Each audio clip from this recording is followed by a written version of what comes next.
Advocate Shri Padmanabhan, ഇപ്പോൾ ഇതാ കണ്ണൻ്റെ കാര്യത്തിൽ അത്യധികം ഗുരുതരമായ ക്രമക്കേടുകൾ ചൂണ്ടിക്കാണിച്ച് ഒരു ഓഡിറ്റ് റിപ്പോർട്ട്.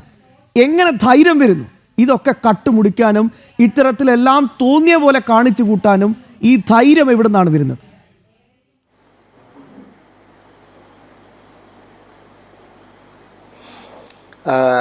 ഞാൻ ബാലുശ്ശേരി നിയോജക മണ്ഡലത്തിൽ നിന്നാണ് ഈ ചർച്ചയിൽ പങ്കെടുക്കുന്നത്. എൻ്റെ വീട് നിൽക്കുന്നത് ബാലുശ്ശേരി അസംബ്ലി നിയോജക മണ്ഡലത്തിലാണ്.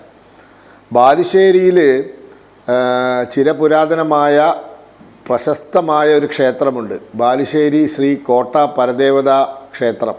ഇവിടുത്തെ 20 പവൻ്റെ സ്വർണ്ണാഭരണവുമായി പഴയ എക്സിക്യൂട്ടീവ് ഓഫീസർ പോയി, ഇതുവരെ കിട്ടിയിട്ടില്ല. അയാൾ മുങ്ങി. 2.5 വർഷം മുന്നേ അയാൾ എടുത്തുകൊണ്ട് പോയതാണ്. ഇതാരും അറിഞ്ഞില്ല. ഇത് അവിടുത്തെ ഉദ്യോഗസ്ഥന്മാർക്ക് മാത്രമേ അറിയില്ല, അവർ മിണ്ടാതിരുന്നു. കഴിഞ്ഞ ദിവസം ഇത് മാധ്യമങ്ങളിൽ വാർത്തയായപ്പോൾ അവിടെ പോയി സമരം ചെയ്ത് അവരെ കൊണ്ട് ഏതാണ്ട് ബലം പ്രയോഗിച്ച് പരാതി കൊടുപ്പിച്ചു പോലീസിൽ. അങ്ങനെയാണ് പോലീസ് FIR ഇട്ടത്. ഇപ്പോൾ അത് കാണുന്നില്ല. അവിടുത്തെ ദേവസ്വത്തിൻ്റെ കമ്മിറ്റിയുണ്ട്, അവിടെ ഒരു കമ്മിറ്റിയുണ്ട്, അതിനൊരു മാനേജറുണ്ട്, ഒരു CPM കാരനാണ്. അയാളോട് ചോദിച്ചപ്പോൾ അയാൾ എനിക്കൊന്നും അറിയില്ല, ഞാനൊന്നും ചെയ്തിട്ടില്ല എന്ന് വിഷണ്ണനായി പറഞ്ഞു. ഇവിടെ കേരളത്തിലെ എല്ലാ ക്ഷേത്രങ്ങളിലും ദേവസ്വം ബോർഡിൻ്റെ കീഴിലുള്ള എല്ലാ ക്ഷേത്രങ്ങളിലും മോഷണം നടക്കുകയാണ്. മോഷണം, കളവ്, തീവെട്ടിക്കൊള്ള. ഗുരുവായൂർ അമ്പലത്തിലെ ഒക്കെ എടുക്കാനുള്ള ധൈര്യമുണ്ടല്ലോ, അതൊക്കെ ചിന്തിക്കാൻ പോലും നമുക്കൊന്നും ധൈര്യമില്ല. കാരണം ഗുരുവായൂരപ്പൻ്റെ ഒരു നയാ പൈസ എടുത്താൽ എത്ര തലമുറ അതിൻ്റെ ശാപം അനുഭവിക്കേണ്ടി വരുമെന്ന് അറിയില്ല. ആ ഗുരുവായൂരപ്പൻ്റെ മുതൽ വരെ എനിക്ക് നേരത്തെ ഞാൻ മാധ്യമങ്ങളിൽ വന്ന വാർത്ത ശ്രദ്ധിച്ചു. അവിടെ ഒരു ഭക്തൻ കൊടുത്ത 2 ടൺ ഭാരമുള്ള ചെമ്പ് കാണുന്നില്ല, അവിടുത്തെ സ്വർണ്ണ കിരീടം കാണുന്നില്ല. സ്വർണ്ണ ഉരുപ്പിടി കൊണ്ടുപോയി തിരിച്ചു വന്നപ്പോൾ അത് വെള്ളിയായി. ശബരിമലയിൽ ചെമ്പായി, ഇവിടെ വെള്ളിയായി. ഇവരെന്താ ഈ രസതന്ത്രത്തിനുള്ള നോബൽ സമ്മാനത്തിന് വേണ്ടിയുള്ള ശ്രമത്തിലാണോ? ഈ സ്വർണം ചെമ്പാക്കുന്നതും സ്വർണം വെള്ളിയാക്കുന്ന വിദ്യയൊക്കെ ഇവരിവിടെ പ്രയോഗിക്കുക. ഇവർക്ക് എന്താ രസതന്ത്രത്തിന് നോബൽ സമ്മാനം കിട്ടുന്നുള്ള ധാരണയുണ്ടോ? ഇതൊക്കെ നടന്നിരിക്കുന്നത് കഴിഞ്ഞ ഏതാനും വർഷങ്ങൾക്കുള്ളിൽ. എന്ന് വെച്ചാൽ പിണറായി സർക്കാർ അധികാരത്തിൽ വന്നതിന് ശേഷമാണ് ഇങ്ങനെ വലിയ തീവെട്ടിക്കൊള്ള നടക്കുന്നത്. ഇതിനു മുമ്പ് ഇത്ര ധൈര്യം ആരും കാണിച്ചിട്ടില്ല. നമുക്കൊക്കെ ഓർമ്മയുണ്ടാവും, ഞാനൊക്കെ സ്കൂളിൽ പഠിക്കുമ്പോഴാണ് ഗുരുവായൂർ അമ്പലത്തിലെ ഒരു മാല കാണാതെയായി.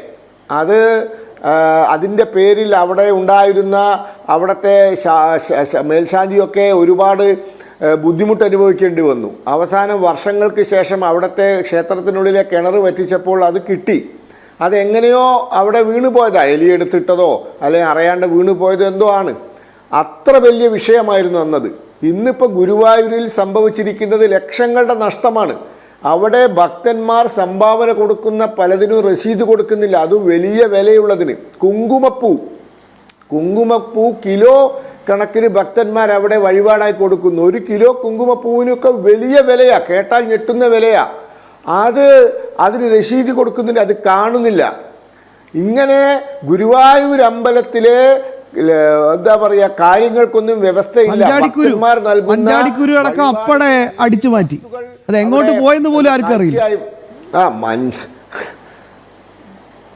അതെന്താ അറിയോ, ഈ മഞ്ചാടി കുരുവൊക്കെ, ഗുരുവായൂർ അമ്പലത്തിലെ മഞ്ചാടി കുരുവൊക്കെ ആർക്കെങ്കിലും കൊടുത്ത് ഇത് ഗുരുവായൂരപ്പൻ്റെ മഞ്ചാടി കുരുവാന്ന് പറഞ്ഞാൽ അവരതിന് വലിയ വില കൊടുക്കും, അവരുടെ പൂജാമുറിയിലൊക്കെ വെക്കാൻ. കാരണം അങ്ങനത്തെയൊക്കെ വിശ്വാസമുള്ള ഭക്തന്മാരുണ്ടല്ലോ.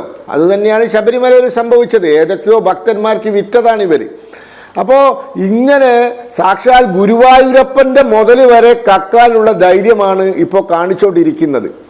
ഇവിടെ കേരളത്തിൽ നടക്കുന്നത് എന്തോ വലിയ ദുരന്തം ക്ഷണിച്ചു വരുത്തുകയാണ്.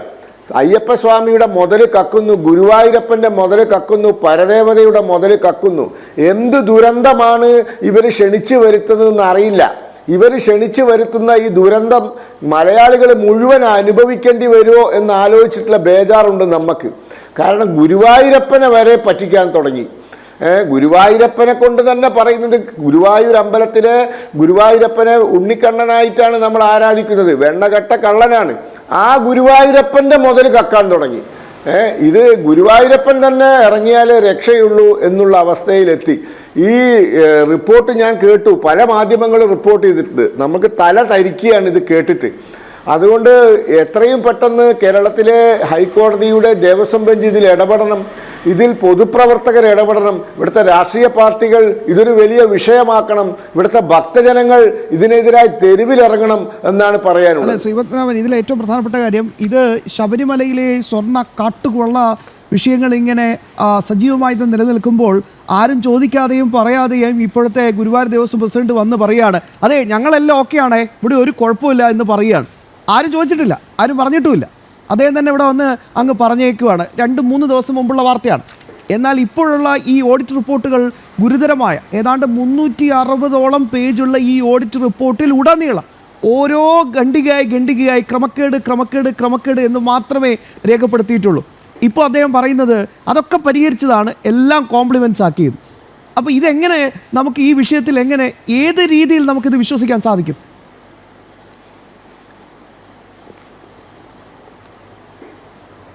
ഇവരെ ആരെയും വിശ്വസിക്കാൻ പറ്റില്ല. ഗുരുവായൂർ ദേവസ്വം ബോർഡിൻ്റെ പ്രസിഡന്റ് ആവാൻ യോഗ്യതയില്ലാത്ത ആളുകളൊക്കെ അവിടെ പ്രസിഡന്റ് ആയിട്ടുണ്ട്. ഞാൻ മനസ്സിലാക്കുന്നത് അങ്ങനത്തെ ഒരു വ്യക്തിയുടെ കാലഘട്ടത്തിലാണ് ഇത് സംഭവിച്ചിരിക്കുന്നത്. ഇപ്പോഴത്തെ പ്രസിഡന്റ് ഇപ്പോൾ ഇത് വിവാദമായാൽ എന്താ പറയാൻ പോകുന്നത് ഞാനിപ്പോൾ പറഞ്ഞുതരാം. ഇത് ശബരിമലയിലെ ഇപ്പോഴത്തെ പ്രസിഡന്റ് പറയുന്നുണ്ടല്ലോ, എൻ്റെ കാലഘട്ടത്തിലല്ല എന്ന്. അയാൾ സുഖമായി ഊരും. എനിക്കറിയില്ല, എൻ്റെ കാലഘട്ടത്തിലല്ല. ഇവർക്കൊരു സ്ഥിരം വർത്താനുണ്ട്, എനക്കൊന്നും അറിയില്ല. എനക്കൊന്നും അറിയില്ല എന്നുള്ളത് അയാളും ആവർത്തിക്കും. എന്നിട്ട് ഇവരൊക്കെ കൈയൊഴിയും. അവസാനം ഏതെങ്കിലും ഒരു അവിടുത്തെ ജീവനക്കാരനെയോ അല്ലെങ്കിൽ അവിടുത്തെ ഒരു മാനേജറെയോ കൂട്ടിക്കൊണ്ടുവന്ന് അയാളെ ബലിയാടാക്കും. അതാണല്ലോ ഇപ്പോൾ ശബരിമലയിൽ നടക്കുന്നത്. ഇപ്പോൾ ശബരിമലയിലെ പോലീസിൻ്റെ അന്വേഷണവും അറസ്റ്റോ ഒക്കെ കണ്ടാൽ തോന്നും ഈ ഉണ്ണികൃഷ്ണൻ പോറ്റി രാത്രി ആരും കാണാതെ അവിടെ വന്ന് ഈ ദ്വാരപാലക ശില്പം ഇളക്കി കൊണ്ടുപോയിന്ന്, അല്ലെങ്കിൽ ബലം പ്രയോഗിച്ച് എടുത്തുകൊണ്ട് പോയിന്ന്. അവിടുത്തെ ദേവസ്വം ബോർഡ് പ്രസിഡന്റും ദേവസ്വം കമ്മീഷണറും എക്സിക്യൂട്ടീവ് ഓഫീസർമാരും എന്തിന് ദേവസ്വം മന്ത്രി വരെ അറിയാണ്ട് ഇത്രയും വലിയ ഒരു സംഗതി അവിടെ നടക്കില്ല. ഇപ്പോൾ പറയുന്നത് കേട്ടാൽ തോന്നും അയാൾ എന്തോ രാത്രി വന്ന് മോഷ്ടിച്ചോണ്ട് പോയി എന്ന രീതിയിലാണ് ഇത് നടക്കുന്നത്. ഇപ്പം ഇത് തന്നെയാണ് ഗുരുവായൂർ സംഭവിക്കാൻ പോകുന്നത്. ഇവർ കൈയൊഴിയും. ഇതിപ്പോൾ നാളത്തോടു കൂടി വിവാദമായാൽ, ഇന്ന് ഇവിടെയൊക്കെ ഓക്കെ ആണെന്ന് പറഞ്ഞാൽ നാളെ കൈയൊഴിയും. എനിക്കൊന്നും അറിയില്ല എന്ന് അയാൾ പറയും. ഇതാ സംഭവിക്കാൻ പോകുന്നത്.